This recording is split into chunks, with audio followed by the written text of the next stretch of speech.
Naisakatuparan ng Internal Affairs Service NCR ang proactive inspection at implant sa likop sa Regional Mobile Force Battalion NCRPO sa pamumuno ni Police Colonel Celso M. Rodriguez, Force Commander. Layunin ng inspeksyon sa ilalim ng implant sa likop na tiyakin na ang mga pulis ay aktwal na nasa tungkulin, sumusunod sa umiiral na pulisiya at walang sangkot sa iligal na gawain gaya ng 1530.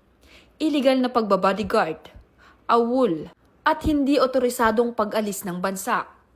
Isinagawa ang aktibidad sa pangunguna ni Police Colonel Virgilio P. Bagid, Deputy R.D. Rias, NCR. On behalf of our Regional Director, Police Brigadier General Alberto Villapando, we are here in the ground for proactive inspection of Regional Mobile Force Battalion. Or yung mga nag-render ng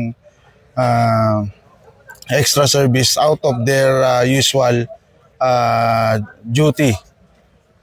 Especially yung mga membro ng kapulisan na hindi na nakakapag-perform ng kanilang duty bagkus sa ibang kaparaanan, doon sila nag-perform ng kanilang supposed to be duty sa PIT. Gusto ko lang iparating na yung ginawa natin ngayon is this is what we call proactive inspection or announced or scheduled inspection na ginagawa ng IAS upang malaman ang compliance ng PNP units and personnel to the applicable rules and regulations ng PNP, especially on the administrative, operational, and logistical requirements.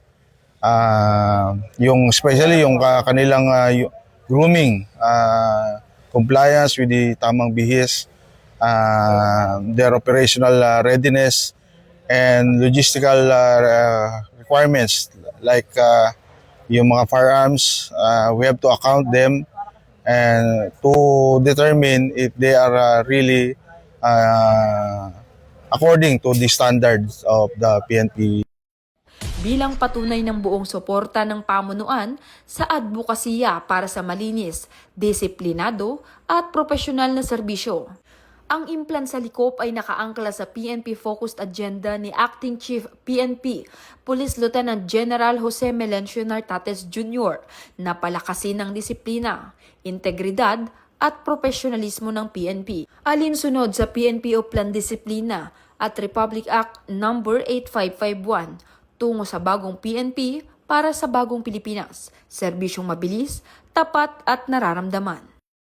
Mula dito sa NCRPO Camp Bagong Diwa, Bicutan, Taguig City at sa pamumuno ng aming Regional Director NCRPO, Police Major General Anthony A. Abrin at sa aming butihing Force Commander, Police Colonel Celso M. Rodriguez. Ako po ang inyong Police News Network Correspondent, Patrol Buman Bungo, alagad ng batas, tagataguyod ng Balitang Pulis.